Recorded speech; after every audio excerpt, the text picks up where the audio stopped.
Hey everyone, welcome back to Homegrown Passion. In today's video, I'm going to go over some of the tasks I do to make sure I'm more proactive than reactive when it comes to my plant growth and pest management. So stay tuned.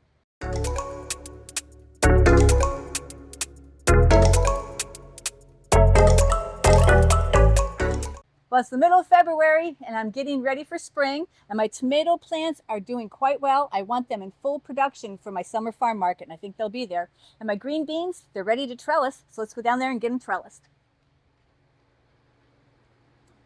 Green beans are so amazing. They'll grab onto anything to start climbing. You can see this one's already going around the support post and the nutrient line. And this guy, he's climbing up on his other one. So they're not too entwined, so I think I'll be able to get them apart and get them on the string. So let me drop down the strings before we get started.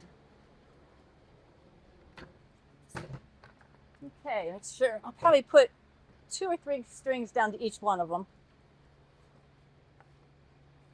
Okay, let's see here.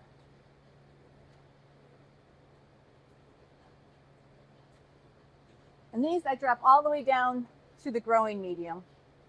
It's just a little bit easier to train them. So this bobbin's pretty full, so that's good. A lot of twine on it. Getting it down there to the growing medium. I may have to add an extra one as the plants start growing, but I usually start off with 2. So each bucket I put 5 seeds in, and the cultivar is Vortex, and I've had really good success with it. It grows a nice straight bean. Some of them have been up to 12 inches long, and they're really tender, and they're one of my favorite snacks raw. I've had customers, when I was doing the winter farm market, they would buy my whole lot up because they last so long in their fridge, and they're just a great little snack with peanut butter or just plain. Okay, I got one more bucket to drop the bobbin line down to, so let me move over here.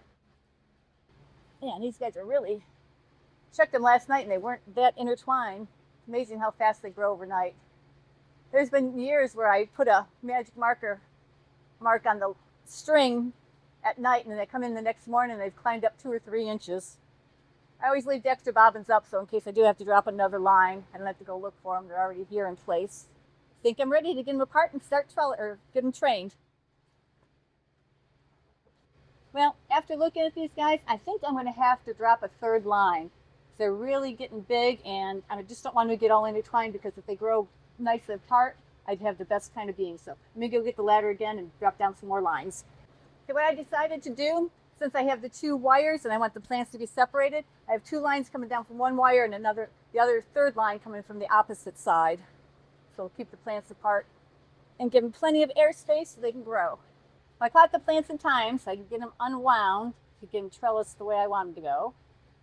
And these guys are so easy to train. I usually put 2 or 3 on each one.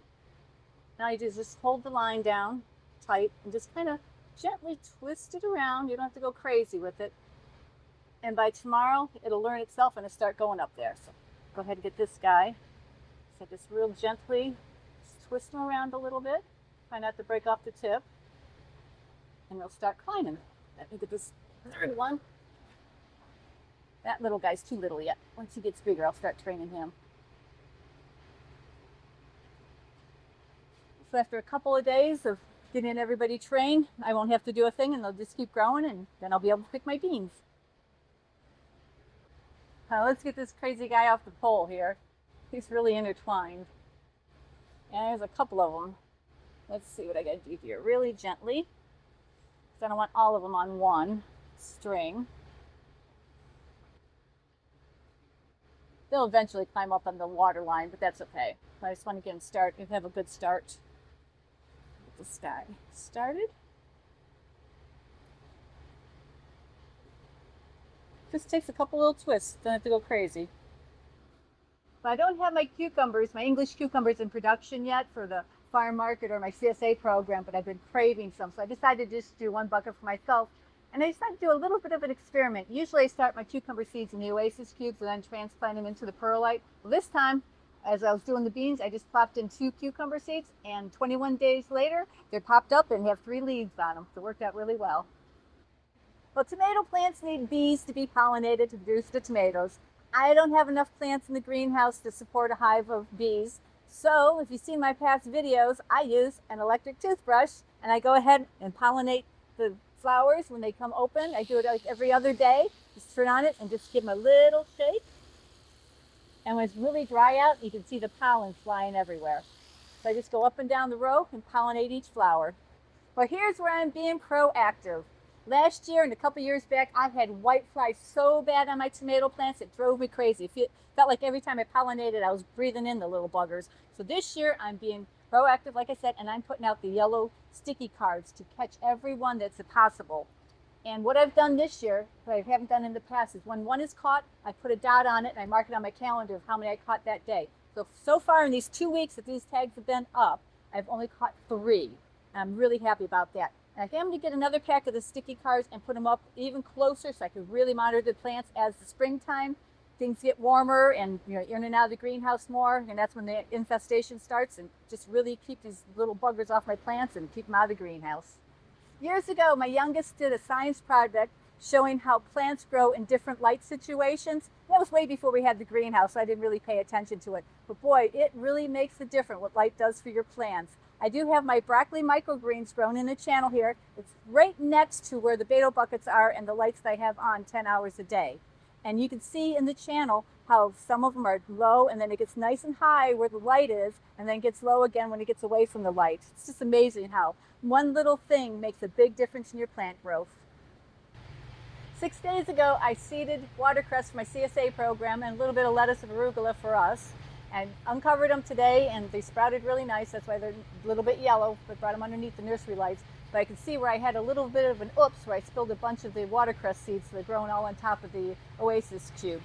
And since I don't have water coming to this nursery channel, I'm hand watering them. So you have to make sure you check your plants if you're hand watering every day, because the oasis cubes do dry out. And the best way I test it is make sure they're nice and heavy. Because they're nice and heavy, you know they're well saturated. And you want to make sure the cubes are all together, so when you do water them, the water dissipates through the whole pad and keeps the whole pad evenly wet.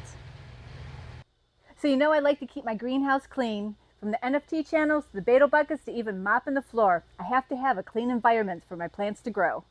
One of the areas I've struggled to keep clean is my equipment. I could never find a good degreaser that was biodegradable. That's when Super Clean sent me some of their products to try.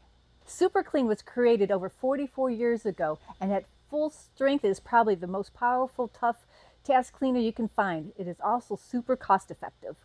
Super Clean sent me 3 products to try: Original, Aerosol, and a wheel cleaner. They also sent me this cool hat and a purple t-shirt. I found that Super Clean works excellent on my exhaust fans, my jet fan blades, and my heater parts. Up at the house, it really makes short work of cleaning the stove and heavy baked on greasy pans. In the shop, it works great on degreasing auto parts, shop tools, and works amazing on tires and rim. I think we're going to use it to clean up the Wood-Mizer sawmill this spring. I'll put a link in the description box down below for their website. This way you can check them out. So now let's get back to our video. Let me show you the pepper plants. You can see they're growing quite well. They're nice dark green, but not quite ready to be trellised up. Got the strings ready, but it'll be another month, so they're big enough to get them trained to the 2-vine process. But next week's video is going to be amazing. I opened up the high tunnel the other day and looked in there and went, oh my gosh, what a mess, and I just closed it down and walked away. But this coming up week, it's supposed to be really cold out, but nice and sunny, so what better time to hop in there in the high tunnel and start getting things cleaned up. All the strawberry plants are still in the beetle buckets, so those all need to be emptied out. All my shelves are just full of junk. I want to go through them and get it all organized. Plus get the shelves out and everything outside, because I want to put another layer of ground cover on to make it look really nice and to keep the weeds from growing, because the ground cover's been in there for 7-8 years, and I got some holes where the weeds come up and it's just a pain in the butt. I just really want to start nice and fresh and new. So stay tuned for next week's video when I'm doing all the cleaning, because it's going to be a mess, and I'll be wearing my mask because I know there's a lot of mold and crap in there. So I do hope you guys liked today's video of being proactive instead of reactive. And like always, please leave me any questions, comments, and suggestions down below. And we'll see you guys next time.